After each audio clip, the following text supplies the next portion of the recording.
मौत एक ऐसी सच्चाई जिससे चाहकर भी कोई मुंह नहीं मोड़ सकता।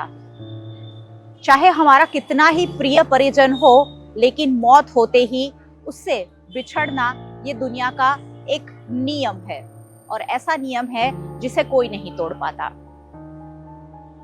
जैसे ही किसी की मौत होती है, भले ही वो हमारा कितना ही प्रियजन हो, लेकिन अचानक वो डेड बॉडी बन जाता है। हम सब ये चर्चा करने लग जाते हैं कि डेड बॉडी को हॉस्पिटल से घर कब लाएंगे या अंतिम संस्कार के लिए कब ले जाएंगे। यानी परिजन डेड बॉडी में बदल जाते हैं फौरन मौत के साथ, और हम उनसे अचानक से डरने लग जाते हैं। हम ये कोशिश में लग जाते हैं कि जल्द से जल्द उनकी अंतिम क्रिया कर जाए। उस कदर का खौफ डेड बॉडी को लेकर हमारे मन में है। लेकिन मौत और डेड बॉडीज, इन सारी चीजों से कुछ लोग ऐसे भी हैं जो रोज डे टू डे डील करते हैं और हमारे काम को थोड़ा सा आसान बनाते हैं। ये है वडोदरा का सरकारी अस्पताल एसएसजी हॉस्पिटल और एसएसजी हॉस्पिटल का पोस्टमार्टम डिपार्टमेंट। वैसे तो कोई भी यहाँ कभी आना नहीं चाहता है, लेकिन चाहते या ना चाहते हुए भी यहाँ आना ही पड़ता है। और पोस्टमार्टम विभाग में जो व्यक्ति पिछले 23 सालों से रोज day to day dead body के साथ डील करते हैं, ऐसे जगदीश भाई वैष्णव से आज आपको मैं मिलवाने वाली हूँ।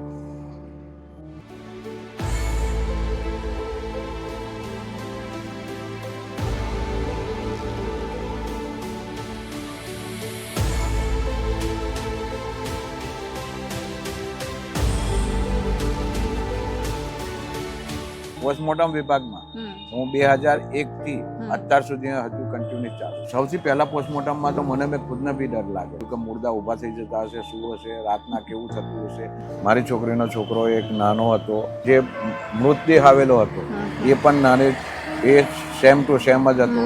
એ વખતે મને એવું થયેલું મારા દિલમાં કે મારી છોકરીનો છોકરો તો નથી। પછી આથી એ વખતે મારા શરીર આખું ધ્રુજી ઉઠ્યું હતું ને તે મારા હાથ બી કંપી ગયા હતા અને એમ બહુ દિલમાં લાગ્યું હતું। કેટલું મુશ્કેલ હોય છે આ કામ? બહુ મુશ્કેલ હોય છે। માણસની ઉપર આતે છુરી ચલાવી બહુ અઘરું પડે।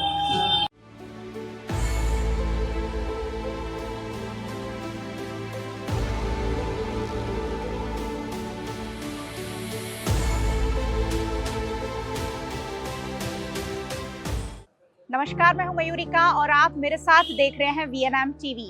आज एक खास सोसाइटी के जो सर्व करने वाले लोग होते हैं, उनमें से एक व्यक्ति से मैंने पहले ही कहा, जगदीश भाई वैष्णव, उनसे आपको मिलवा रही हूँ, जो पिछले 23 सालों से हमारे परिजन जो बाद में हमारे नहीं रहते हैं, डेड बॉडी में बदल जाते हैं, और उन्हें छूने से, उन्हें देखने से हमें डर लगता है, उनके साथ रोज डे टू डे डील करते हैं, उनके पोस्टमार्टम करते हैं, और जब वो पोस्टमार्टम रिपोर्ट हमें हाथ में देते हैं, उसके आधार पर जो भी आगे का डिसीजन होता है, आगे की कोई अगर इन्वेस्टिगेशन होते हैं तो होते हैं। लेकिन पोस्टमार्टम रिपोर्ट अब बहुत जरूरी हो गई है सभी के लिए। लेकिन पोस्टमार्टम कितनी कड़वी सच्चाई है और कितना मुश्किल होता है, ये आज जगदीश भाई वैष्णव से जानेंगे।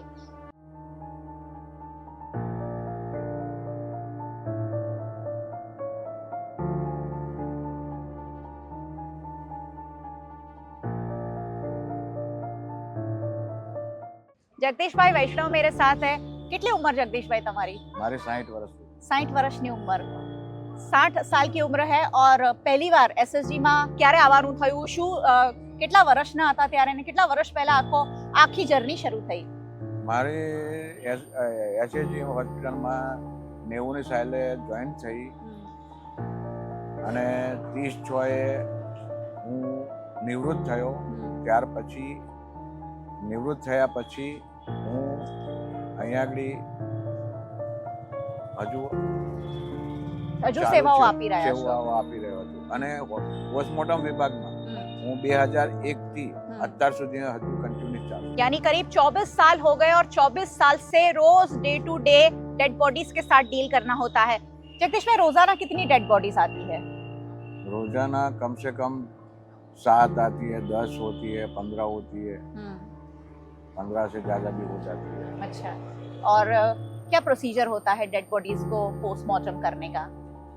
वो पुलिस इंक्वेस्ट पंचनामा होता है और पंचनामे के बाद आते हैं डॉक्टर को ये कागज डॉक्टर को देते हैं, डॉक्टर आते उसको पीएम करवाते, पीएम रिपोर्ट करके वो उसको बॉडी सौंप देते हैं। जैसे मैंने कहा कि डेड बॉडीज के साथ डील करना हमारे लिए तो बहुत मुश्किल होता है, काम आदमी के लिए, क्योंकि जैसे ही एक इंसान जो हमारा बहुत प्यारा होता है उसकी मौत हो जाती है, हमें अचानक, मैंने कहा, डर लगने लगता है। जगदीश भाई को डर लगता है कि नहीं, वो जरूर पूछना पड़ेगा, क्योंकि पिछले 24 साल, उन्होंने कहा 2001 में उनकी ज्वाइनिंग थी और 23-24 साल से यही काम हो रहा है। डेड बॉडीज के साथ सबको बहुत डर लगता है, हमारे जैसे लोगों को तो बहुत डर लगता है। आपको उससे अब अलग कुछ महसूस होता है कि नहीं? नहीं है, महसूस तो होता है, लेकिन उसमें क्या है कि हम पहले से नौकरी में थे, तब आते हम इधर रखे थे, तो तब से अब तक हम यही काम कर रहे हैं। डेड बॉडी के साथ आते पीएम करना, देखना, उसको संवारना, सब कुछ करने के बाद उनको अच्छी आदत होती है। એટલે એટલી બધી પ્રેક્ટિસ પડી ગઈ છે હવે કે practice. હવે કઈ વાંધો નથી આવતો। वांधो नहीं आवता। मैंने एक किस्सा ऐसा भी सुना है कि जब इस फील्ड में नए नए डॉक्टर आते हैं तब बड़ा डरते हैं, उन्हें प्रैक्टिकल के रूप में पोस्टमार्टम भी करना होता है, लेकिन बाद में उसी डेड बॉडी के सहारे नाश्ता तक करने लग जाते हैं, उतने हैबिचुअल हो जाते हैं। એટલી બધી આદત થઈ જાય ડેડ બોડીઝની કે તમે એની સાથે આરામથી રહી શકો ને કઈ તકલીફ ના આવે, રાત્રે એના વિચારો પણ ના આવે। હા, એ બરોબર છે, એવું કોઈ એ નથી હોતું કે વિચારો બી પહેલા શરૂઆતમાં તો આવે જ, ના આવે એવું નહીં। એમાં પછી સૌથી પહેલું પોસ્ટમોર્ટમ કર્યું એ કેવું હતું? એ દિવસ કેવો હતો તમારા માટે? સૌથી પહેલા પોસ્ટમોર્ટમમાં તો મને ખુદને બી ડર લાગે, કેમ કે રાતના જ્યારે એ વિભાગમાં મને 2001માં મૂક્યો ત્યારે પછી મને થોડું એમ થયું કે મુર્દા ઊભા થઈ જતા હશે, શું હશે, રાતના કેવું થતું હશે, એવું તો મને બી ફીલ થયેલું। પણ પછી ધીરે ધીરે અમારા જે સિનિયર મફતભાઈ પરસોત્તમભાઈ એમને ગાઈડન્સ આપ્યું, એ પ્રમાણે હું અત્યાર સુધીમાં હજુ કરી રહ્યો છું। मुर्दे उठकर बैठ तो नहीं जाएंगे, ये वाला डर हम सबको लगता है और जगदीश भाई को भी शुरू में जरूर लगा होगा, लेकिन फिर आदत शायद बनती गई होगी। कैसे आदत बनी वो भी जान लेते हैं। કેવી રીતે આદત પડી પછી? કેટલા વખત લાગ્યો? કારણ કે આ બહુ એક ડિફિકલ્ટ કામ છે, એક ડેડ બોડીઝ એની ચીરફાડ કરવાનું, પછી પાછું એને સાંધીને એને વ્યવસ્થિત કરીને આપી દેવાનું। કેટલો સમય લાગ્યો આ બધા થી હેબિચ્યુઅલ થવામાં? ઓછામાં ઓછા 2-3 મહિના લાગ્યા। પણ અમારા જે સિનિયર મફતભાઈ પરસોત્તમભાઈ કહેતા હતા કે તમે આવી રીતે કામ કરતા રહેશો ને તો તમે કમ્પ્લીટ રહેશો। અમારા જે સિનિયર હતા ને મફતભાઈ પરસોત્તમભાઈ, એમને ગાઈડન્સ એવું પ્રમાણે આપ્યું કે જેથી અત્યાર સુધીમાં હજુ મેં આ કામ કરી રહ્યું છું। અને ડેડ બોડીઝ ઘણીવાર બહુ જ ડીકમ્પોઝ આવતી હોય, એક્સિડન્ટ વાળી આવતી હોય, હાથ પગ છૂટા પડેલા હોય, ત્યારે તો મન વિચલિત થતું હશે ના? હવે પહેલા જેવું વાત નહીં વિચલિત થતું, પહેલા શરૂઆતની અંદર એ વસ્તુ બની ચૂકી હતી, પણ હવે તો કમ્પ્લીટ hatte કે ડેડ બોડીને કમ્પ્લીટ hatte એના હાથ પગ છૂટા હોય તેને કમ્પ્લીટ hatte ગોઠવીને જોઈ લેવાનું, કઈ રીતે છે, શું છે, બધું કમ્પ્લીટ કરી લેવાનું। हमारे में से बहुत सारे ऐसे लोग होते हैं जो खून देखकर, सिर्फ ब्लड देखकर भी बेहोश हो जाते हैं, और यहाँ तो पूरी की पूरी डेड बॉडी उसे काटना है, क्या किस वजह से उनकी मौत हुई है ये डिफाइन करना है, और उसके बाद एक रिपोर्ट सौंपनी है जो आगे चलकर काफी काम आती है। और इसीलिए ये काम जो है बहुत महत्वपूर्ण बन जाता है। और मैं इसीलिए कह रही हूँ कि सोसाइटी को सर्व करने वाले, यानी हमारे लिए उपयोगी साबित हो, वैसे बहुत सारे लोग हैं जो ये सारे काम करते हैं, और उन्हीं में से जगदीश भाई वैष्णव है जो पोस्टमार्टम डिपार्टमेंट SSG में कार्यरत है और डॉक्टर के सुपरविजन में काम करते हैं। लेकिन डॉक्टर बिना किसी ट्रेनिंग के, बिना किसी एजुकेशन के ये काम उन्होंने सीखा है। आ બધા જે આવે છે તો ભણી ગણીને આવે છે, પણ તમે વગર ભણે ગણે આ કામ કરો છો, એના વિશે શું કહેશો? હું ધોરણ 9 સુધી ભણેલો છું। ડોક્ટરની લેંગ્વેજમાં ડોક્ટર બોલતા હોય એ પ્રમાણે અમે કામ કરતા હોય। ડોક્ટર કહે કે ભાઈ આ ચાલો ટેકિયા ખોલો, એટલે આ ગળાનું આ એ ખોલવાનું હોય, પછી ડોક્ટર એમ કે હાથનું એ કરો તો હાથનું ખોલવાનું હોય, પછી પાછા રાતે મકોડાનું કહેતા હોય, મકોડાનું ખોલવાનું કહેતા હોય, એ પ્રમાણે અમે કામ કરતા હોય।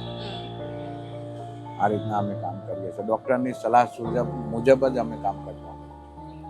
અને ઘણીવાર નાના બાળકો પણ આવતા હશે પોસ્ટમોર્ટમ માટે, ત્યારે કેટલું મુશ્કેલ હોય? કારણ કે નાના બાળકો આપણા બધાને પ્રિય હોય છે, આપણા બધાના ઘરમાં બાળકો હોય છે। હા, એ વખતે મારે ભાઈ એક વસ્તુ શરૂઆતમાં એવું થયેલું કે જે મને ઓછામાં ઓછા સમય ખાસા 10 વર્ષ વીતી ગયા પછી મારી છોકરીનો છોકરો એક નાનો હતો, અને બીજી એક વસ્તુ કે જે મૃતદેહ આવેલો હતો એ પણ નાની, એ સેમ ટુ સેમ જ હતું. એ વખતે મને એવું થયેલું મારા દિલમાં કે મારી છોકરીનો છોકરો તો નથી, કે આ રીતના આવી ગયો. પછી આથી એ વખતે મારા શરીર આખું ધ્રુજી ઉઠ્યું હતું, અને તે મારા હાથ બી કંપી ગયા હતા, અને એમ બહુ દિલમાં લાગ્યું.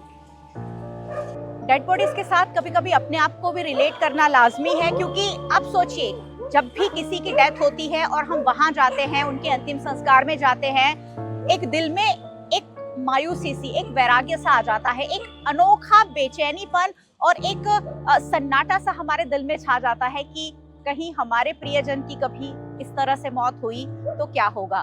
जगदीश भाई रोज इसी बात के साथ डील करते हैं। अपने परिजनों को खोने का जो डर है, जो अपने परिजनों को खो देने का दुख है, बहुत बड़ा होता है और हम सब उससे डील नहीं कर पाते हैं। आप ये नोटिस करिएगा, आप जब भी किसी अंतिम संस्कार में जाएंगे, आकर आपको कुछ घंटे तो बहुत अजीब फील होगा, क्योंकि आपके मन में वो बेचैनी घर कर जाती है कि कहीं हमारे साथ तो कभी ऐसा नहीं होगा। लेकिन जगदीश भाई के साथ रोज ऐसा होता है कि बहुत सारे लोग आते हैं जिनकी डेड बॉडीज को उन्हें पोस्टमार्टम करना होता है, और ऐसे में अपने आप को रिलेट करना तो बनता ही है। कोई एवो अनुभव જ્યારે તમને ડર लाग्यो હોય પોસ્ટમાર્ટમ કર્યા પછી, રાત્રે યાદ આવ્યું હોય? ના, એવું પહેલા જે શરૂઆતમાં 3 મહિનાની અંદર એવું થયું, પછી અત્યાર સુધીમાં કશું એવું છે. હરણી બોટકાંડ થયો હતો હમણાં, અને એક પછી એક 14 લાશો એસએસજી માં આવી, ત્યારે તમે અહીંયા હતા? હા, હું હતો. એ વખતે હું અહીંયા આગળ હતો, અને નાના નાના બાળકોનો પીએમ કરીને એ બાળકોને કમ્પ્લીટ કરી અને વ્યવસ્થિત રીતે અમે સુપ્રત કરેલા. એ વખતે એમ થયું કે આટલા બધા છોકરાઓ નાના નાના છે અને તે બોટમાં ડૂબીને મરી ગયા છે, તો ઇન્સાફ માટે એની માટે અમારે આ પીએમ કરવા પડે. કેવો માહોલ હતો એ વખતે પોસ્ટમોર્ટમ રૂમનો? કારણ કે એક પછી એક નાના બાળકોની લાશના ઢગલા થઈ ગયા હતા. એ વખતે ખૂબ ભયંકર માહોલ થઈ ગયો, કેમ કે મા બાપનો આક્રોશ અને રડવાનો અવાજ ને એ બધું આવતું હતું. એ વખતે અમને થોડું થયું કે આટલા બધા બાળકો મરી ગયા છે, બધા કે અમારા બી આજે છે કે નહીં, એ રીતના બી અમને થોડુંક એમ ફીલ થયેલું. અને અમારે તો રોજિંદું કામ છે, એટલે અમે થોડુંક સહનશક્તિ કરીને અમે ये काम पूरा करें। हरणी बोट कांड का वो दिन शायद हम कभी नहीं भूल पाएंगे, और एक के बाद एक डेड बॉडीज यहाँ आती गई। और मुझे याद है गुजरात राज्य के मुख्यमंत्री भूपेंद्र पटेल आए थे और गृह मंत्री हर्ष संघवी भी आए थे, और उनके जाने के बाद यहाँ जो आक्रोश फट पड़ा था वो बहुत ही दर्दनाक था। एक के बाद एक डेड बॉडीज, जिसमें बच्चे थे, टीचर्स थे, एक के बाद एक एम्बुलेंस लगती जा रही थी और डेड बॉडीज घर जा रही थी। उस वक्त जो माहौल था, मुझे लग रहा है कि यहाँ मौजूद कोई भी उस दिन घर जाकर सोया नहीं होगा। लेकिन जगदीश भाई रोज ऐसी ही घटनाओं से गुजरते हैं, और इसी तरह से 24 साल, एक जिंदगी का बहुत बड़ा अरसा उन्होंने डेड बॉडीज के साथ बिता दिया है।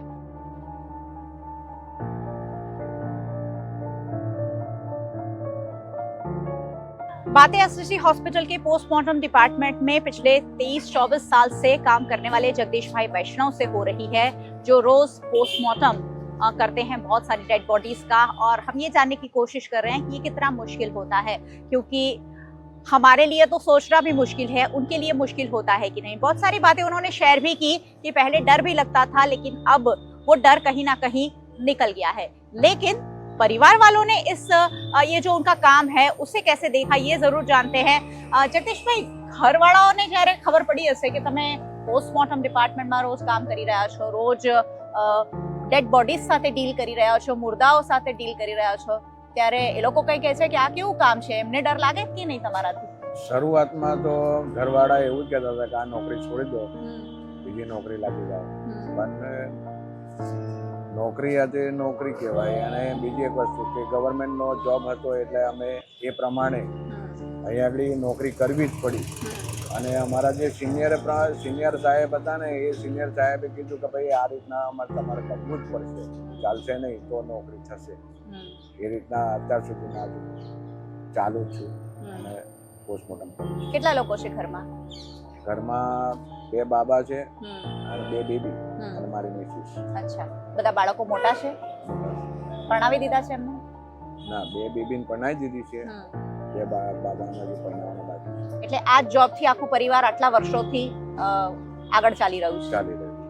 हम जब भी किसी की अंतिम क्रिया में जाते हैं, हम अपने घर में नहीं घुसते हैं, हम पहले नहाते हैं, अपने आप को स्वच्छ करते हैं, क्योंकि हम ऐसा समझते हैं कि डेड बॉडीज के पास एक नेगेटिव ऑरा होता है, वो हमारे पास ना आए, इसलिए हम पहले घर जाकर नहाते हैं और उसके बाद घर में प्रवेश करते हैं. मुझे लग रहा है कि सारे ही लोग ये जरूर करते ही हैं कि किसी की भी अंतिम क्रिया में शामिल होने के बाद उन्हें नहाना पड़ता है. उस तरीके का अपवित्र समझते हैं लोग अपने आप को. लेकिन जगदीश भाई वैष्णव आज तक बहुत सारे કેટલા પોસ્ટમોર્ટમ કરી ચૂક્યા હશો તમે? કોઈ ગણતરી કરી છે કોઈ વાર? 25-30 હજાર હશે. 25-30 હજાર હશે. અને અમારા જેવા તો ઘરે જઈને પહેલા નાહી લેતા હોય છે, જ્યારે પણ ડેડ બોડી હાથ પણ ના લગાવ્યો હોય. તમારે પણ ઘરે એવો કોઈ છે કે ના ઘરે જઈને નાહવું પડશે ને પછી ઘરમાં આવવું પડશે, કે હવે આ બધું રૂટીન થઈ ગયું છે? અમે અહીંયા પોસ્ટમોર્ટમ વિભાગની અંદર બધી રીતના જો કંઈ છાંટા ઉડ્યા હોય એ બધું હોય તો અમને સુવિધાઓ અહીંયા પોસ્ટમોર્ટમ વિભાગમાં આપેલી જ છે કે અહીંયાથી જ આજે નહીં ધોઈને કમ્પ્લીટ ફ્રેશ થઈને આજે ઘરે જાય એવી સુવિધાઓ અહીંયા હોસ્પિટલમાં આપેલી છે અને એ પ્રમાણે અમે નહીં ધોઈને ઘરે જઈએ. અને હવે તમે રિટાયર થઈ ગયા છો તો પણ એસએસજી હોસ્પિટલે તમને ચાલુ રાખ્યા છે, એનું શું કારણ? એ મારી પોતાની એ છે કે જ્યાં મારું મંતવ્ય એવું છે કે જ્યાં સુધી મારા હાથ પગ ચાલે ત્યાં સુધી આ પોસ્ટમોર્ટમ વિભાગની સેવા કરી હતી. અને એટલે હવે તમે લોકોને ટ્રેન પણ કરી રહ્યા છો? હા, અત્યાર સુધી મારા અત્યાર સુધીની અંદર 2001 થી અત્યાર સુધીની અંદર હું 35 છોકરાઓને ટ્રેન કરી.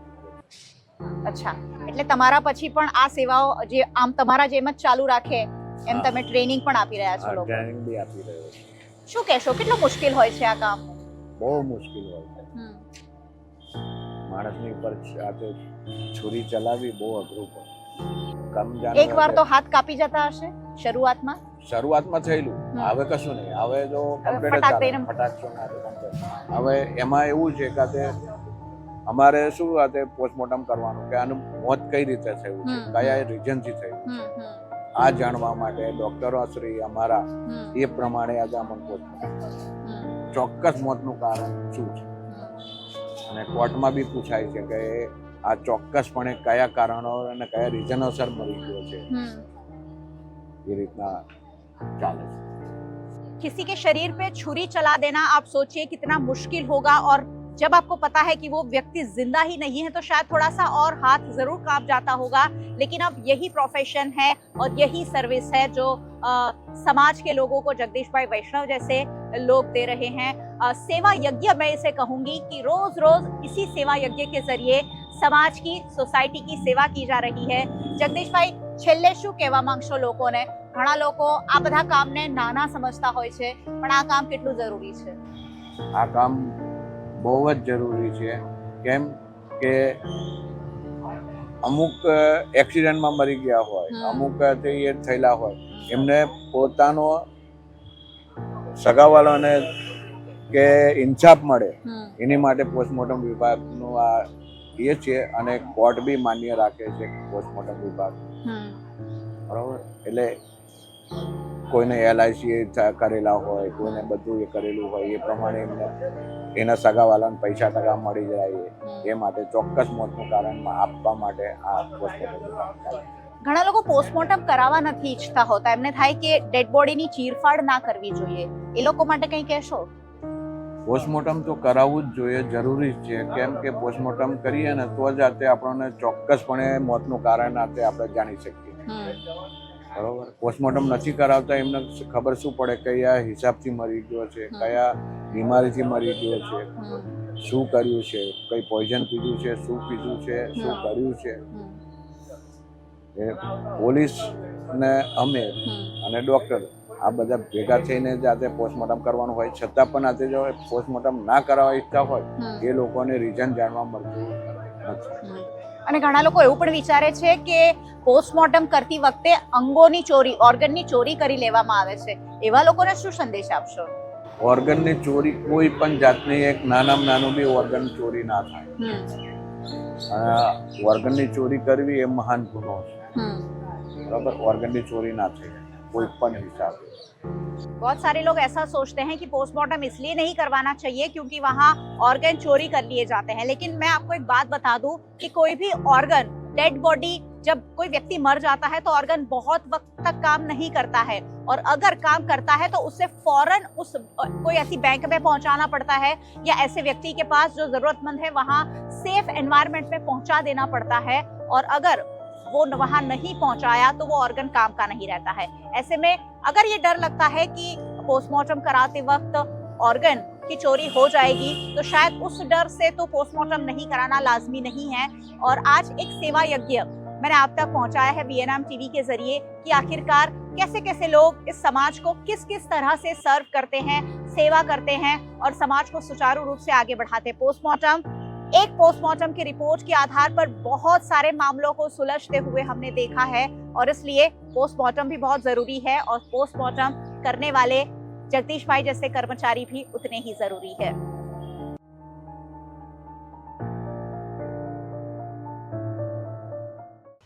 पोस्टमार्टम डिपार्टमेंट एक ऐसा डिपार्टमेंट जहां लोग आने से भी डरते हो, वहां जगदीश भाई वैष्णव जैसे कुछ कर्मनिष्ठ लोग जो हैं, जो बिना डिग्री के डॉक्टरों जैसी ड्यूटी कर रहे हैं और रोज पोस्टमार्टम कर हमारा काम काफी सहूलियत भरा बना सकते हैं. आज VNM टीवी के जरिए जगदीश भाई का 24 साल का सफर आप तक पहुंचाया है, और VNM टीवी इसीलिए आप लोग देखते हैं क्योंकि यहाँ आपको ऐसी बातें सुनने, देखने और समझने मिलती है जो शायद आपको कहीं ना कहीं आपके दिल को छू जाए. VNM टीवी को आप YouTube चैनल पर देख रहे हैं, जरूर देखते रहिए, और अगर चैनल पर नए आए हैं तो सब्सक्राइब कर लीजिए हमारे चैनल को और बेल आइकन प्रेस कर दीजिए ताकि VNM का हर अपडेट सबसे पहले आप तक पहुंच सके. आप हमें फेसबुक पर देख रहे हैं, शेयर कर लीजिए. आप हमें OTT प्लेटफॉर्म्स पर देख रहे हैं, डेली हंट, वोडाफोन टीवी, जियो टीवी और जियो टीवी फाइबर 498 नंबर के चैनल पर VNM टीवी को रोजाना 24 घंटे लाइव देखा जा सकता है. देखते रहिए VNM,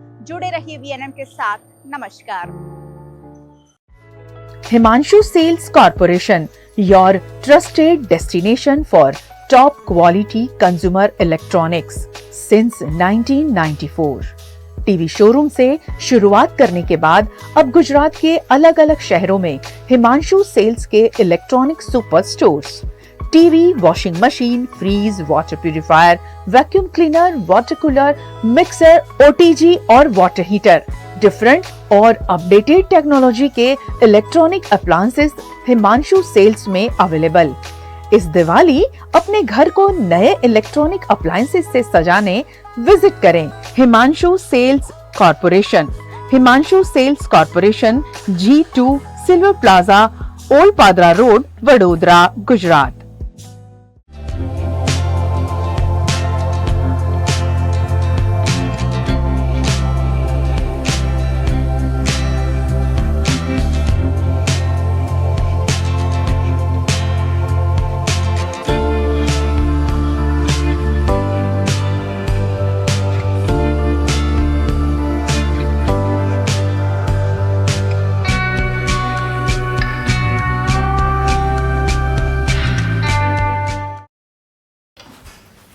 ठीक से साफ करो, ऊपर ऊपर से नहीं.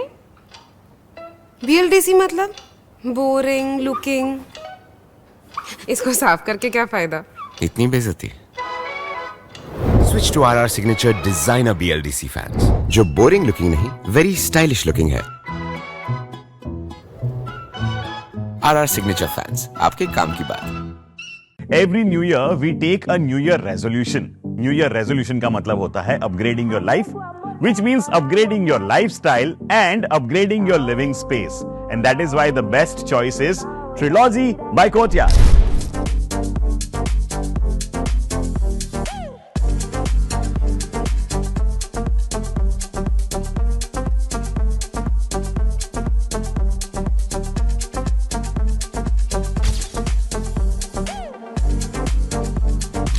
Trilogy by Courtyard.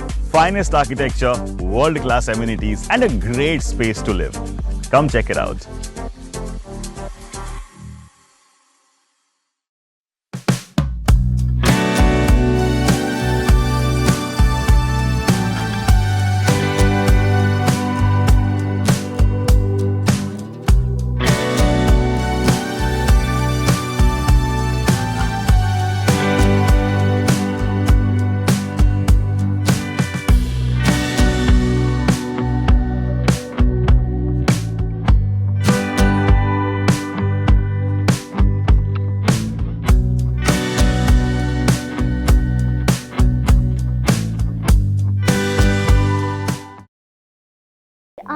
हमारे साथ जो शख्सियत जुड़ी हुई है उन्होंने फर्श से अर्श तक की जो जर्नी है वो कंप्लीट की है। 2 years old जब मैंने डांस की शुरुआत की, सिचुएशन कुछ ऐसी थी कि लोग पापा को मना कर रहे थे कि लड़की है, इसे डांस मत करवाओ।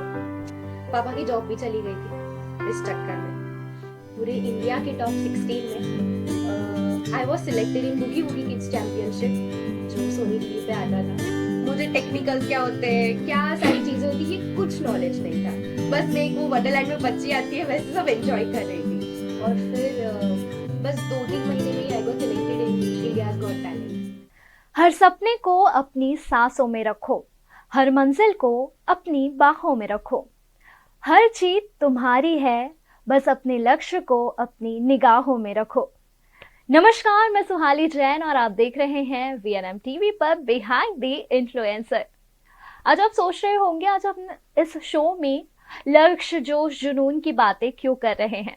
तो आज मैं आपको बता दूं, आज का जो एपिसोड है वो बहुत खास है क्योंकि आज हमारे साथ जो शख्सियत जुड़ी हुई है उन्होंने फर्श से अर्श तक की जो जर्नी है वो कंप्लीट की है। और वो जर्नी उनकी बहुत इंटरेस्टिंग है, बहुत सारे उतार चढ़ाव आए लेकिन उसके बावजूद भी वो हार नहीं मानी और वो हम सबको हंसाने के लिए अपना बेस्ट देती रही। और आज हम उन्हीं के साथ जर्नी उनकी शेयर करेंगे और बात करेंगे और जो कई सारी चीज़ें हैं वो आपके साथ शेयर करेंगे जो शायद आपको जाननी बहुत ज़रूरी है। तो चलिए मैं देर नहीं करूंगी, हमारे साथ जो गेस्ट है उनसे आपको रूबरू कराऊंगी। इन्हें डांसर कह लीजिए, एक्टर कह लीजिए, इन्फ्लुएंसर कह लीजिए, सारी चीज़ें मिक्सअप है उनमें और वो हैं Sneha Chauhan. Thank you so much. I am also blessed कि मुझे ये अपॉर्चुनिटी मिली to share this with you और एक जरिया मिला ताकि मैं अपनी जर्नी सबको बता सकूं। मैंने आपके बारे में काफ़ी रिसर्च की और सच में मतलब वडोदरा से निकला हुआ एक हीरा है आप, जिन्होंने पूरे इंडिया में नाम रोशन किया है। Thank you so much. जो स्नेहा जी है उनको आपने कई सारे टीवी सीरियल्स में देखा होगा, गुजराती फिल्म्स में देखा होगा और कई सारे एल्बम्स में भी देखा होगा और सोशल मीडिया पर तो काफ़ी एक्टिव है ही वो।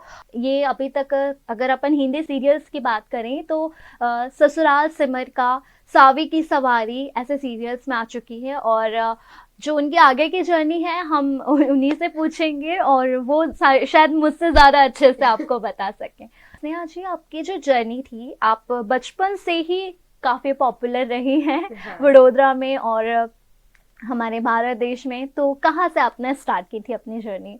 सो आई वॉज 2 years old जब मैंने डांस की शुरुआत की। मैं बस ऐसे ही डांस करती थी और मम्मी पापा को लगा कि नहीं बहुत अच्छा डांस करिए तो let's give it a try.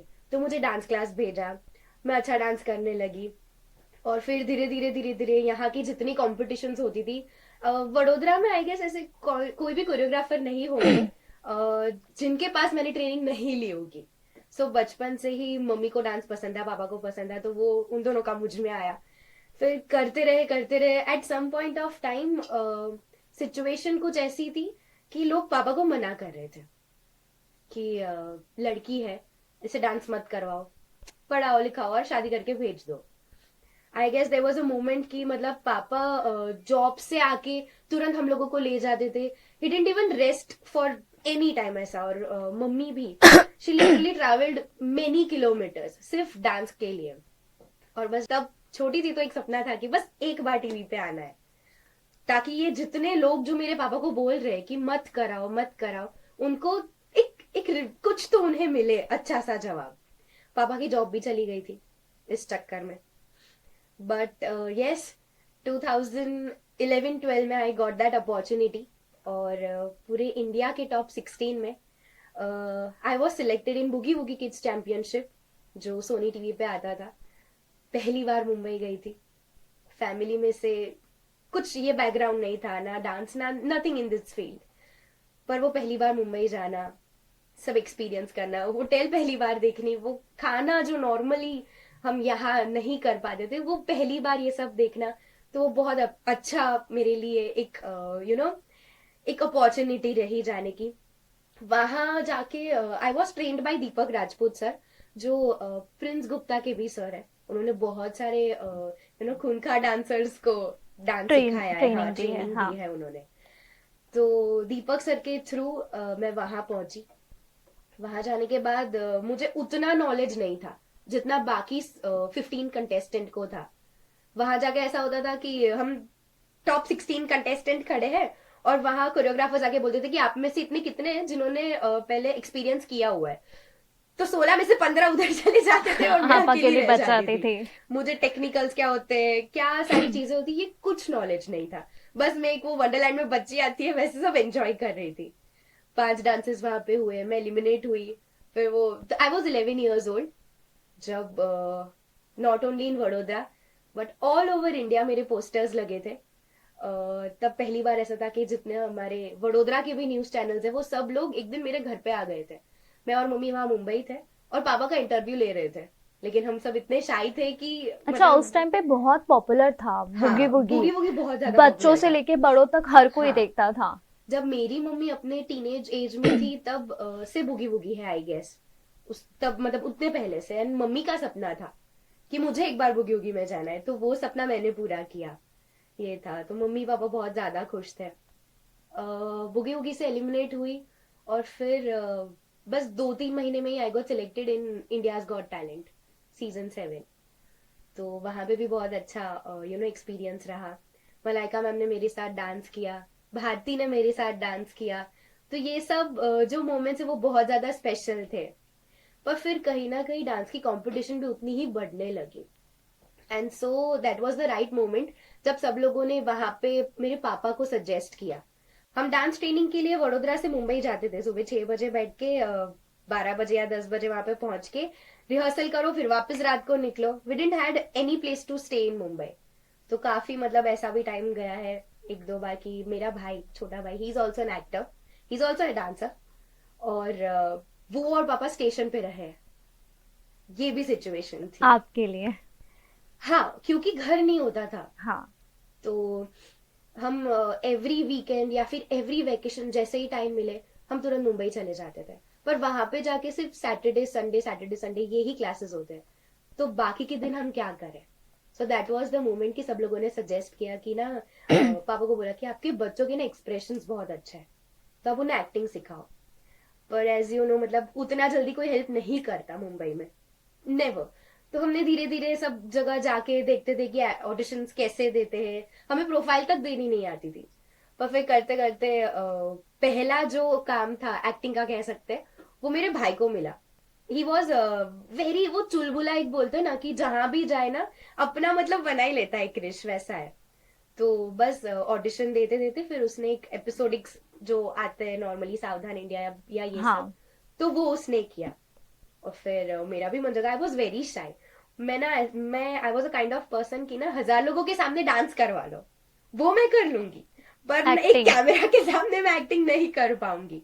ये था। पर धीरे धीरे पापा ने मतलब सिखाया कैसे करते हैं। पापा को भी नॉलेज उतना नहीं था जितना मतलब कि वो डायरेक्ट कर सके, बट उन्हें जितना आता था उन्होंने हमें सिखाया और हम वही करते गए विदाउट एनी कास्टिंग काउच और विदाउट एनीथिंग।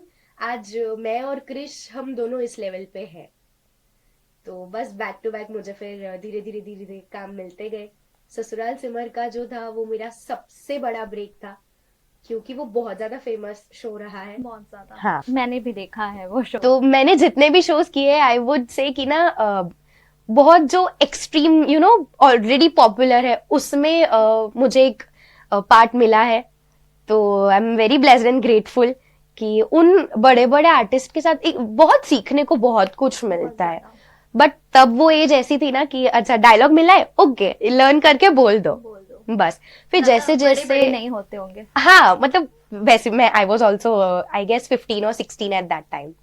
पर जैसे जैसे प्रोजेक्ट्स मैं करती गई, बड़े बड़े लोगों के साथ जितने एक्सपीरियंस्ड है उनके साथ काम करती गई, वैसे मुझे भी पता चला कि वो एक्टिंग में मतलब ये होता है कि कैसे करते हैं। मुझे तब ये भी नहीं पता था कि जेन्युइनली लोग ना वहां पे बात करते कि कैरेक्टर में घुसो, कैरेक्टर में घुसो। आई वॉज नॉट अवेयर कि ये सब क्या बोल रहे होता क्या है कैरेक्टर में घुसो।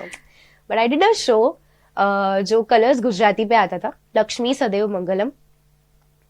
द ओनली शो जो मैं आज भी बोल सकती हूँ जिससे मुझे इतना प्यार मिला है कि मतलब आई कैन नॉट, नई पहचान दिला दिया बहुत उस ज्यादा। show ने इवन तभी भी हम लोग इतने शोज करने के बाद भी हम लोग नॉर्मली ट्रेन में ही ट्रैवल करते थे, मैं और Krish. It was not like कि फ्लाइट में आओ या गाड़ी में जाओ, ये सब कुछ नहीं था। तो Down to earth। वेरी, हाँ, क्योंकि मम्मी पापा ने मतलब पहले से वही सिखाया है। सो यहाँ पे भी जब मैं स्टेशन पे आती थी ना तो सब लोग बोलते थे जबरी ना, आई वॉज द कैरेक्टर वॉज जबरी, मेरा नाम वो था, तो सब लोग पहचान जाते थे कि ये श्री लक्ष्मी है ना, ये था। तो उस शो से तो मुझे बहुत ज्यादा प्यार मिला, एंड द ओनली शो जिससे मुझे पता चला कि एक्टिंग असल में होती क्या है। मुझे पता नहीं लोग कहाँ कहाँ से कॉल करते थे, लोग पता नहीं बहुत दूर दूर से आते से पैर छूने के लिए आते थे। तो ये सब एक्सपीरियंस किया, वो बहुत अच्छा एक्सपीरियंस रहा।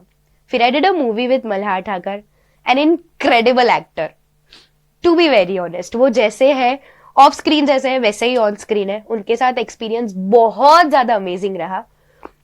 आई वुड से कि हाँ, वो मूवी मैंने सिर्फ इसलिए ली थी क्योंकि उसमें मल्हार ठाकर थे। आई वॉज नॉट अवेयर कि पोस्टर्स तक पे मैं हूँ, स्टार्ट टू एंड मैं उस मूवी में हूँ, but this was a really great surprise. And फिर मेरी स्टडीज खत्म करने के बाद घर में ये भी है कि ना, चाहे तुम काम कितना भी कर लो बाहर, स्टडीज एजुकेशन पर्पस पे रिजल्ट अच्छा चाहिए तुमको। सो आई प्रेफरेंस था। हाँ, सो आई टुक a break 10th 11th 12th करने के बाद I did audition for 2-3 you know some shows और something, and all of a sudden I got a call, जो था एक वेब सीरीज के लिए जिसका नाम है आशिकाना, जो बहुत बहुत बहुत ज्यादा फेमस है हॉटस्टार पे।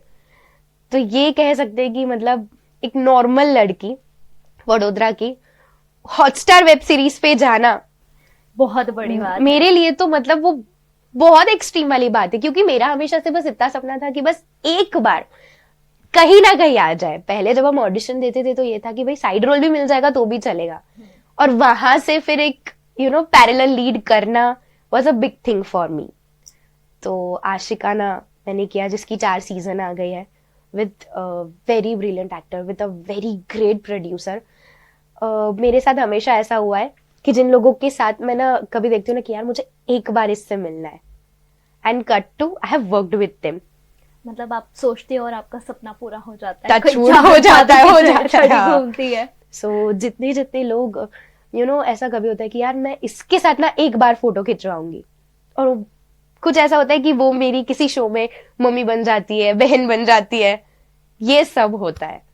आशिकाना के बाद आशिकाना करते सब 1 ही मंथ हुआ था, and I got a call. मेरे जो क्रिएटिव डायरेक्टर है मेरे शो के, तुषार भारद्वाज, कि ना मुझे तुरंत उन्होंने एक मतलब दिस वाज अ सरप्राइज बोल सकते हैं या फिर अ मैजिक बोल सकते हैं, आई डोंट नो, क्योंकि वो कैरेक्टर कोई और करने वाला था जिसमें मैं ताशवी मैं इतनी फेमस हुई, वो कैरेक्टर कोई और करने वाला था। एंड मोमेंट पे I don't know I got replaced, और वो जो कैरेक्टर 2-3 महीने चलने वाला था वो 1-1.5 साल चला। और वो कौन सा सीरियल? सावी की सवारी। सावी की सवारी, हाँ, जो कलर्स हिंदी पे आता था। आई गेस अभी भी वो किसी तो कोई लैंग्वेज में डब होके यू नो न्यू चैनल पे आ रहा है। काफी फेमस हुआ था ये सीरियल, बहुत ज्यादा फेमस हुआ था। तो उसमें I was playing the heroes sister, and बहुत उससे भी मुझे बहुत प्यार मिला है। और बस अभी last show I did colours Gujarati का मारू मन मोही गयो, तो बस कर रहे हैं अभी भी। हाँ स्नेहा जी, आपने बहुत सारे सीरियल्स किए हैं, फिल्म्स किए हैं। आपको हर किसी का ऐसा होता है ना, किसी को नेगेटिव रोल पसंद होता है, किसी हाँ। को पॉजिटिव। तो आपको अगर आपको ऑफर आए तो आपको आपका प्रेफरेंस किस रोल में रहेगा? आई डोंट नो, बट ये मैंने सुना है कि I have done negative role था। मुझे मतलब ये मूवी के पहले मुझे नेगेटिव रोल ही मिलते थे। आई डोंट नो व्हाई, बच्ची थी लेकिन सब लोग कहते कि आंखें बड़ी है, यू नो शार्प वो फीचर्स है, मौलिका वाली feeling तो मुझे नेगेटिव रोल्स बहुत ज्यादा मिलते थे। And there was a very special moment in my life जो मैं कभी नहीं भूलूंगी। मैं घर पे ही थी, आई गेस ये पास्ट 4-5 मंथ्स की ही बात है, एंड मुझे एक स्क्रिप्ट आई, मैंने ऑडिशन बनाया और मैंने भेजा। वहां से नेक्स्ट डे मुझे कॉल आ रहा है कि कल ना तुम्हारी मीटिंग है, मैंने बोला ओके। सो रात को मैं बैठी और सुबह मुंबई पहुंची। वहां जाके मुझे पता चल रहा है कि जो मेरी मीटिंग थी वो सुभाष घाई सर के साथ थी। Oh my God. उनके घर पे। ये मेरे लिए मतलब अभी भी आई लिटरली गेट गूज़बम्स कि मैंने ये कभी नहीं सोचा था। वहां जाके वो मुझे पूछ रहे कि आपने कोई क्लासेस किया है, कोई कोर्स किया है, कहीं से सीखी है एक्टिंग? मैंने बोला नहीं सर। तो वो बोल रहे कि तो तुमने कर कैसे लिया ये? मतलब जो यू नो अपना एक स्कूल चलाते हैं खुद, एक्टिंग स्कूल, उनसे ये मिलना कि तुमने ये कैसे कर लिया। उन्होंने मुझे ये भी कहा था कि तुम बहुत आगे जाओगी एक दिन, मार्क माई वर्ड्स। खैर उस कैरेक्टर के लिए मेरी बस हाइट छोटी हो गई, ये भी बहुत होता है, कभी हाइट छोटी हो जाती है, कभी कभी मैं इसीलिए सिलेक्ट नहीं होती हूँ क्योंकि मैं ऑन स्क्रीन बहुत चबी एंड बबली दिखती हूँ, छोटी दिखती हूँ, इतनी मैच्योर नहीं दिखती। ये सब होता रहता है, डाउनफॉल्स भी आते हैं, लेकिन जो सीखने मिलता है that is up to something else. तो कहीं ना कहीं मेरा ये है कि नहीं, अंदर एक कॉन्फिडेंस है कि नहीं कुछ तो मतलब है अंदर, आता है। तभी इतने बड़े जो मतलब कह सकते हैं कलाकार, वो मुझे कह रहे हैं कि नहीं तुम्हें आता है बेटा, तुम आगे जाओगी। तो ये मेरे लिए लाइफ टाइम ना बहुत स्पेशल मोमेंट रहेगा। और एक अलग सा अपन को मोटिवेट करेक्ट, बहुत ज्यादा मोटिवेशन मिल जाता है। कभी कभी ऐसा होता है कि ना 10 ऑडिशन देने के बाद भी हम सिलेक्ट नहीं होते, पर ये एक कोई मीटिंग हो जाए ना तब ऐसा लगता है कि अरे कोई बात नहीं, होता है, हो ही जाएगा। हाँ, तो उनको मेरी एक्टिंग, वो ऑडिशन बहुत ज्यादा पसंद आया था, बहुत ज्यादा। स्नेहा जी, आप चौहान लिखती है, राजपूत फैमिली से बिलोंग करती हैं, जहाँ पर महिलाओं को मतलब ज़्यादा प्रेफरेंस नहीं दिया जाता उनके सपनों को लेकर, और ऐसी कई फैमिली है जहाँ पर लड़कियों को ही प्रेफरेंस नहीं दिया जाता, लड़की हो घर पे बैठो। तो इस पर आप क्या कहना चाहेंगी? आप जैसे बाहर आए इस सिचुएशन से, दूसरी लड़कियों को भी I would definitely relate very much, क्योंकि मेरे साथ भी यही होता था। आई गेस मेरी भी जितनी यू नो कजिन सिस्टर्स या मेरे सराउंडिंग्स में है, the only reason I am here क्योंकि मेरे पेरेंट्स ने मुझे सपोर्ट किया। एक बैक सपोर्ट जरूरी है। तो कहीं ना कहीं मुझे ऐसा लगता है कि girls, you know, being a girl, being a woman, सबसे बड़ा टास्क ही ये है कि वी नीड टू प्रूव कि वी आर बेस्ट। वो भी घर पे, अपने ही घर पे, वो चाहे एक माँ क्यों ना हो, एक यू नो हाउसवाइफ क्यों ना हो, बेटी क्यों ना हो, पता नहीं, मुझे ऐसा लगता है कि being a girl it's already a task कि तुम्हें हर चीज में प्रूव करना पड़ता है। तो कहीं ना कहीं मुझे ऐसा लगता है कि this should not be done. अगर आप सपोर्ट करोगे तो वो आगे बढ़ेंगे। कभी कभी पेरेंट्स मेरे ही मतलब यू नो सराउंडिंग्स में मैंने ये सुना है, आज मैं इतना भी काम कर रही हूँ तो भी वो लोग कहते हैं, some relatives maybe you know some people, कि अरे इसके पास डॉक्टर की डिग्री होती तो अच्छा होता, रिश्ते जल्दी आ जाते हैं। पर ये मेरी फील्ड है, मैं काम कर रही हूँ, आई एम अर्निंग, तो I am okay with this. वो डॉक्टर अपने हिसाब से कर रहे हैं, मैं अपने हिसाब से कर रही हूँ। ये अपना अपना एक प्रोफेशनल वर्क है, उसमें ये नहीं बोल सकते कि वो ओके इंडस्ट्री वाली लड़की। तो ये मुझे कहीं ना कहीं यू नो रॉन्ग लगता है कि अपना जजमेंट नहीं देना चाहिए, डायरेक्टली पर्सपेक्टिव नहीं देना चाहिए। अच्छा, आपने इंडस्ट्री वाली बात छेड़ी, तो आपके साथ ऐसा होता होगा कि इंडस्ट्री वाली लड़की है, शादी कौन करेगा, इंडस्ट्री वाली लड़की है, घर पे पेरेंट्स को ज्यादा फोर्स किया जाता है, मतलब बाहर वाले तो बोलना ही बोलना है उनको। एक्सट्रीम फोर्स किया जाता है कि एज आई सेड कि अगर मतलब ये डिग्री होती, कुछ इंजीनियर कर लिया होता, ये कर लिया होता, तो वो लड़का तुरंत हाँ बोल देता। अरे क्यों, मेरी फील्ड है, मैं मतलब I am satisfied with my work and I am not working जिसमें I am not comfortable. First thing, I have not done any projects जिसमें मैं कंफर्टेबल ना हूं, तो मैं कर रही हूँ। हर किसी के अपने अपने ना वो प्रोफेशनल पहले से ही ये डिसाइडेड रहता है। कभी ना कभी मुझे ऐसा लगता है कि पेरेंट्स ना, कुछ पेरेंट्स जो फोर्स करते हैं ना कि नहीं, सिर्फ क्योंकि वो चाहते हैं कि उनकी बेटी कॉमर्स पढ़े, उन्हें अपनी बेटी को कॉमर्स में डाल दिया। अरे लेकिन वो नहीं चाहती, वो कुछ और चाहती है, वो आर्ट्स चाहती है। मेरा बस ये कहीं ना कहीं वो मोटिव है कि अगर बीइंग अ पेरेंट आप अपने बच्चों को सपोर्ट नहीं करते तो कौन करेगा। अगर आप अपना पर्सपेक्टिव वहां पे डाल रहे हो तो वो ये है कि आप चाहते हो, वो नहीं चाहता है। Your children is not wanting this, मेरा ये मानना है। फैमिली का सपोर्ट खास करके एक मतलब अगर किसी भी अपन एक्टर को देख ले, कोई भी बड़ी शख्सियत है, कहीं ना कहीं उसकी फैमिली का सपोर्ट उसे होता ही है। तो बहुत ज़रूरी है बच्चों बहुत को ज़्यादा। सपोर्ट मिले। अच्छा स्नेहा जी, आपने बताया बहुत सारे सीरियल्स किए हैं, बहुत अच्छे अच्छे एक्टर एक्ट्रेस से मिले भी हैं, तो आपको कभी किसी के ऊपर क्रश नहीं हुआ? नहीं, अनफॉर्चुनेटली ना प्रॉब्लम ये है कि घर से ये सिखाया है। बहुत अजीब सा क्वेश्चन है, मुझे नहीं, पता है। ये घर से ही सिखाया है कि बेटा, बचपन से कि बेटा जो हमसे बड़े हो उन्हें भैया बोलो। तो चाहे वो कोई भी हो, इवन मैं जो कैरेक्टर्स भी मैंने किए हैं सारे ना मेरे बड़े भाई हैं, या फिर ये पापा बन जाते हैं, बड़े भाई बन जाते हैं, तो कभी ऐसा कोई क्रश व्रश रहा ही नहीं है। मुझे पहले से शाहरुख खान बहुत ज्यादा पसंद है, बहुत ज्यादा। मेरा ना ये मतलब ये ड्रीम कह सकते हैं कि मुझे उनसे एक बार मिलना है बस। अच्छा, अगर उनके साथ काम करने का मौका अरे मिले तो क्योंकि आपकी तो हर विश पूरी होती है कि ये भी हो जाएगी। आई एम मैनिफेस्टिंग ये आज आपके साथ कि मतलब मैं एक बार उनके साथ काम कर लूं। अभी नया साल आने वाला है, हमारी ब्लेसिंग्स हैं कि आपकी ये विश भी पूरी हो जाए।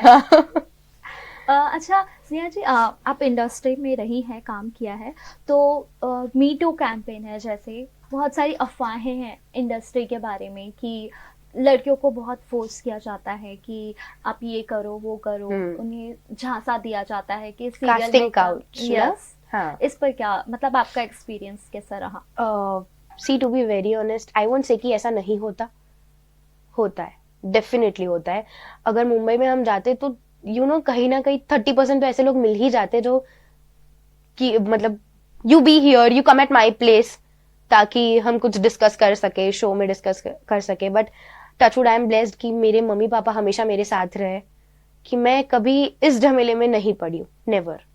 अगर मतलब कहीं मीटिंग के लिए भी जाना है तो मैं उन्हें साथ में ही ले जाती हूँ। अभी तक ऐसा था टिल आई गेस 2021 कि मेरी मॉम हमेशा मेरे सेट पे आती है, वो चाहे क्रिश का भी शो क्यों ना हो, मॉम हमेशा साथ रहती है, खाना बनाना, एवरीथिंग ऐसा। तो कभी ये चीज तो हमने एक्सपीरियंस की ही नहीं है। बाकी जो लोग करते हैं उन्हें मैं मतलब डेफिनेटली सजेस्ट करना चाहूंगी कि नथिंग इज इम्पॉसिबल, आप करो, लेकिन गलत काम करके ये यहाँ तक मत आओ। है काफी लड़कियां हैं जो ये करती है, but it is not worth it. जब आप खुद ऑडिशन एक देके काम करोगे ना, तो आपको वो काम करने में मजा ही अलग आएगा। कोई रिग्रेट नहीं रहेगा आपको कि ओके ये करने के बाद मुझे ये काम मिला। कड़ी मेहनत का फल मिलता है, मिलता है, करेक्ट। शॉर्टकट में जाओगे तो ज्यादा दिन टिक भले नहीं पाओगे। थोड़े साल बाद मिले, लेकिन मिलता जरूर है।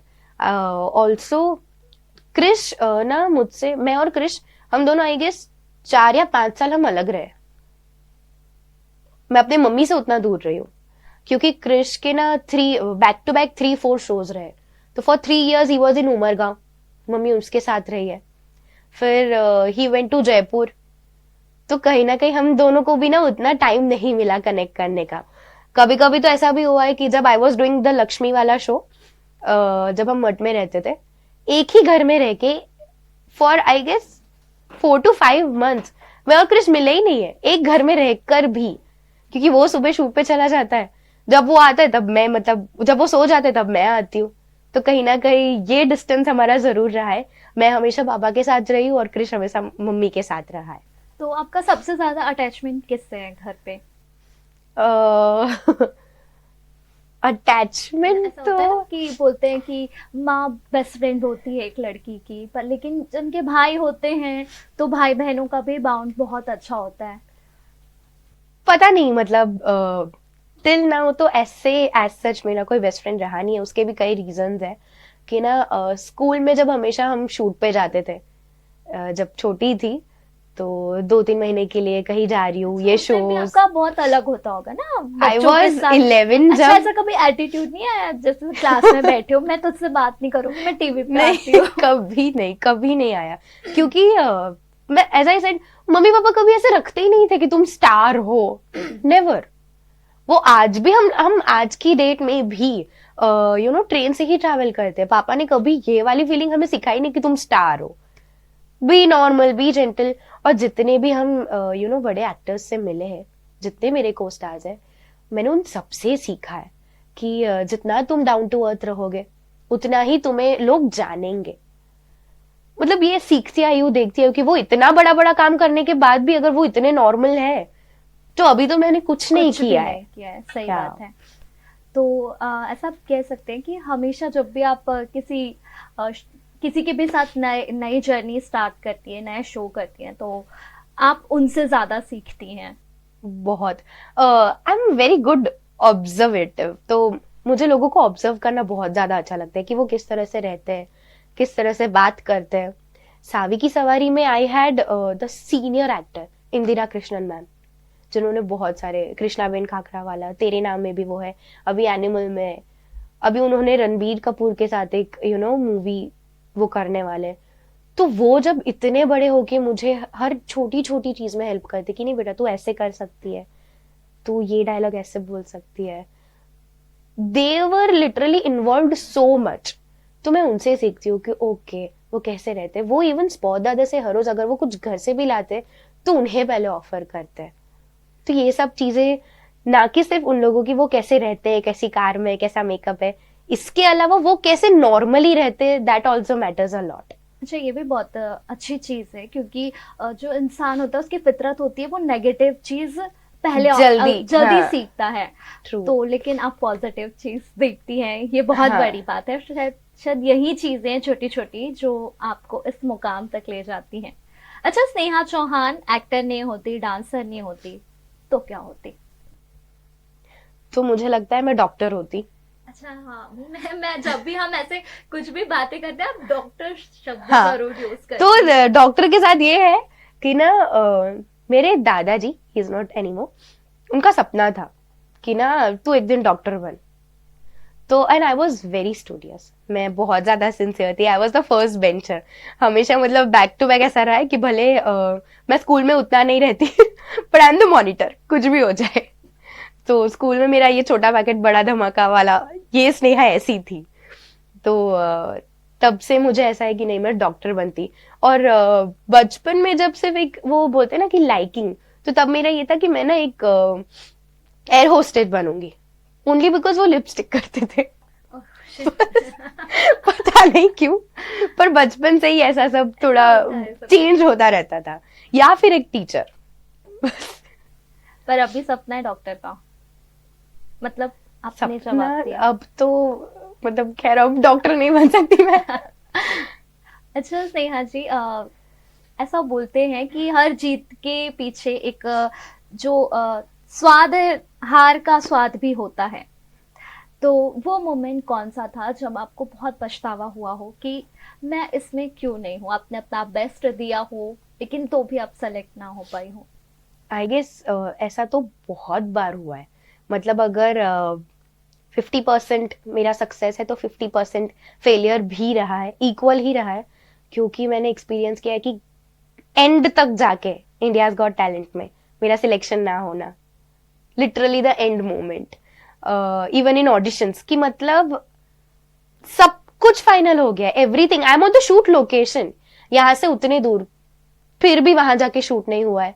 बहुत सारे ऑडिशंस में रिजेक्ट होना, सिलेक्ट हम जब एंड 2 जो टॉप 2 में से सिलेक्ट करना होता है, वहीं पे मैं पीछे आ जाती थी बहुत बार।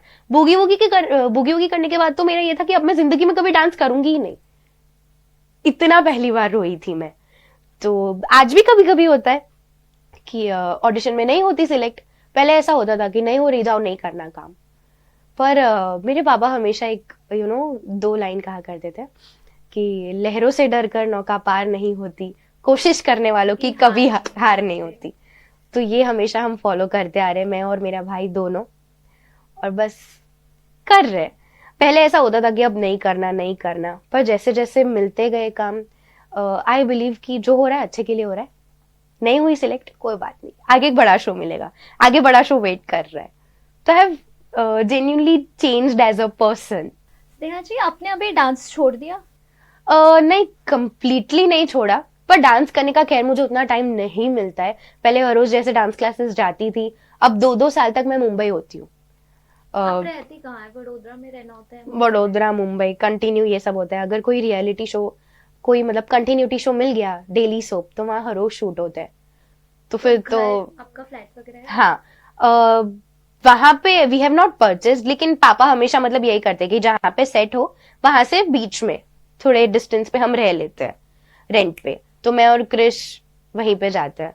For 2 years I was in Mumbai, और वहां पे ऐसा था कि मैं और क्रिश हम दोनों सिर्फ अकेले ही रहते थे, मम्मी पापा आते जाते थे। अभी ऐसा हो गया है कि हम मैनेज कर लेते हैं। अब घर जैसा ही लगने लगा होता होगा, ऐसा होता है हाँ। अपन बार बार किसी जगह जाते हैं तो फिर वो फैमिलियर हो जाता हो है उस जाता जगह है। से। हाँ, तो अभी आप क्या कर रही हैं राइट नाउ, कौन सा प्रोजेक्ट राइट नाउ तो एज आई सेड मैंने अभी just 2 months, I guess 2 months भी नहीं हुए, ये गुजराती शो खत्म हुए। और अब in future I am just working on myself, I am waiting कि अब I want to come on a big screen. अभी एक मूवी, अभी एक मूवी।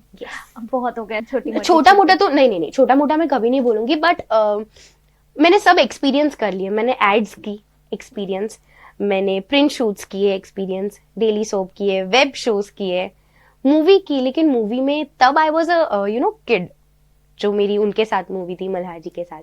अब I want to come back now as a heroine, because मैं देख रही हूँ 16-17 ईयर्स की छोटी छोटी लड़कियां, they are portraying the characters of heroine. So why not me? Age से ज्यादा जल्दी बहुत मुंबई में तो आई गेस सारी लड़कियां, मतलब मोस्ट ऑफ द गर्ल्स वो होंगी 14-15, पर वो they literally behave 21-22। They one portray, मतलब माँ का एक किरदार निभाती है वो।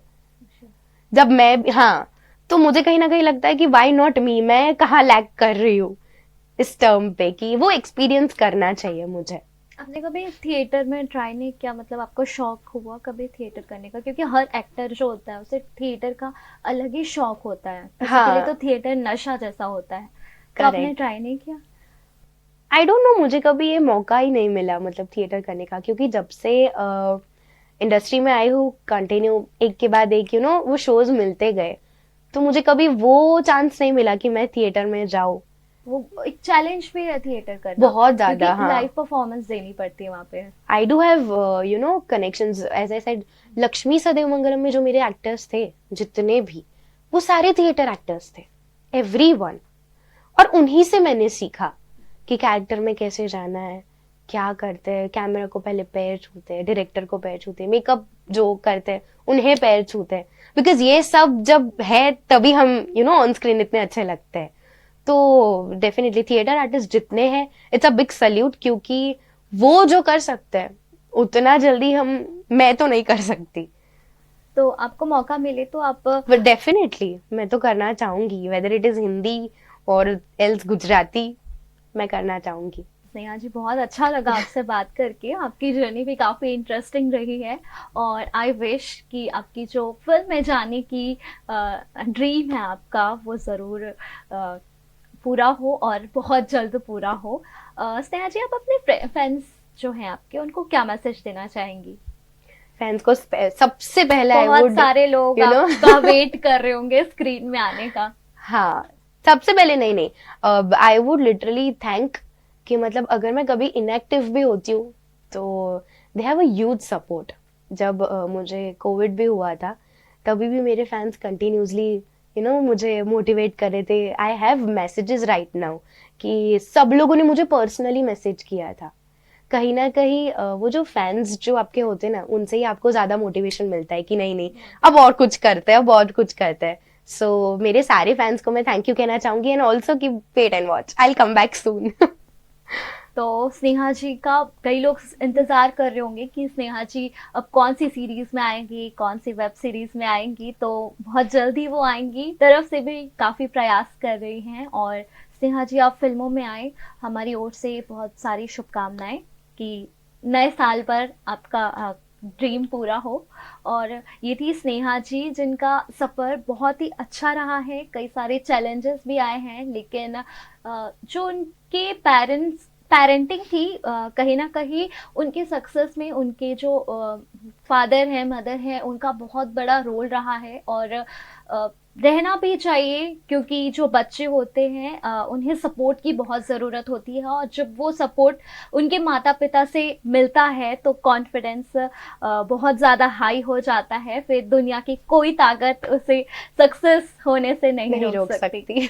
तो ये स्नेहा जी थी, आज हमने उनकी आपको जर्नी बताई और ऐसे ही जो इन्फ्लुएंसर्स हैं उनकी जर्नी जानने के लिए, कई सारे उनके सीक्रेट्स जानने के लिए देखते रहें VNM TV पर बिहाइंड द इन्फ्लुएंसर। और स्नेहा जी, हमारे शो पे आने के लिए, अपना कीमती वक्त देने के लिए बहुत शुक्रिया। Thank you so much.